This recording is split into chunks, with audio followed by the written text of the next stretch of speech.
মধ্যপ্রাচ্যের আকাশে আবারও আরেকটি বড় যুদ্ধের মেঘ জমতে শুরু করেছে।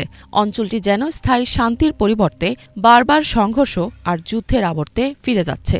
মধ্যপ্রাচ্যের যে কোনো অঞ্চলে সংঘাত শুরু হলে তা কতদূর গড়াবে তা আগেভাগে বলা কঠিন।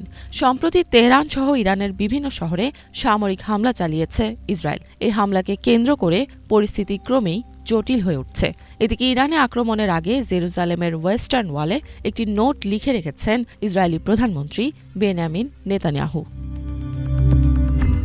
এই হামলার আগে মার্কিন প্রেসিডেন্ট ডোনাল্ড ট্রাম্প তার কর্মীদের মধ্যপ্রাচ্য থেকে সরিয়ে নেওয়ার নির্দেশ দেন। এমন পরিস্থিতিতে গোটা বিশ্বের দৃষ্টি এখন মধ্যপ্রাচ্যের দিকে এবং সবার মনে একটাই প্রশ্ন, তাহলে কি মধ্যপ্রাচ্যে আরেকটি বড় ধরনের সংঘাত শুরু হচ্ছে? ইরানে ইসরায়েলের হামলার পর দেশটির বিভিন্ন এলাকার ব্যাপক ক্ষয়ক্ষতির ছবি প্রকাশিত হয়েছে। স্থানীয় টেলিভিশন ও প্রত্যক্ষদর্শীদের বরাতে জানা যায়, ক্ষতিগ্রস্তদের মধ্যে অনেক নারী ও শিশুরাও রয়েছেন। এদিকে রাতের অন্ধকারে ইরানে ইসরায়েলের হামলার পর কঠোর হুঁশিয়ারি দিয়েছেন দেশটির সর্বোচ্চ নেতা আয়াতুল্লাহ আলী খামেনি।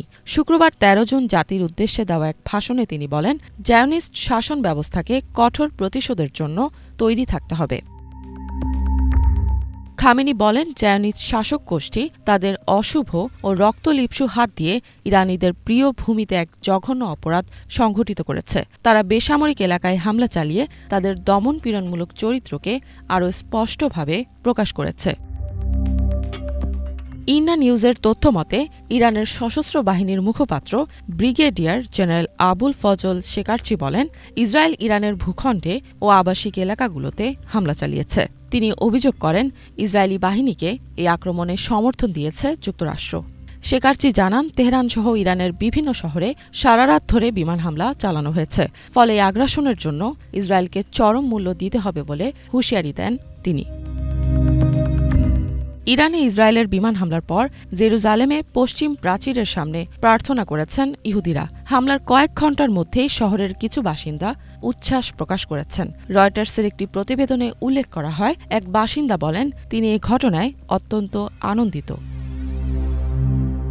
এদিকে ইসরায়েল জানিয়েছে, তাদের সামরিক অভিযানে ইরানের পারমাণবিক স্থাপনা, ব্যালিস্টিক ক্ষেপণাস্ত্র উৎপাদন কেন্দ্র ও উচ্চপদস্থ সামরিক কর্মকর্তাদের লক্ষ্যবস্তু করা হয়েছে।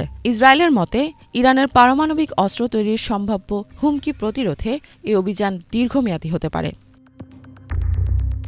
এক বার্তায় ইসরায়েলি প্রধানমন্ত্রী বেন্যামিন নেতানিয়াহু বলেন, এই হুমকি দূর না হওয়া পর্যন্ত তাদের অভিযান অব্যাহত থাকবে। এদিকে ইরানের পাল্টা ক্ষেপণাস্ত্র ও ড্রোন আক্রমণের আশঙ্কায় ইসরায়েলের জরুরি অবস্থা ঘোষণা করা হয়েছে। ইফাত জাহান, বাংলাভিশন।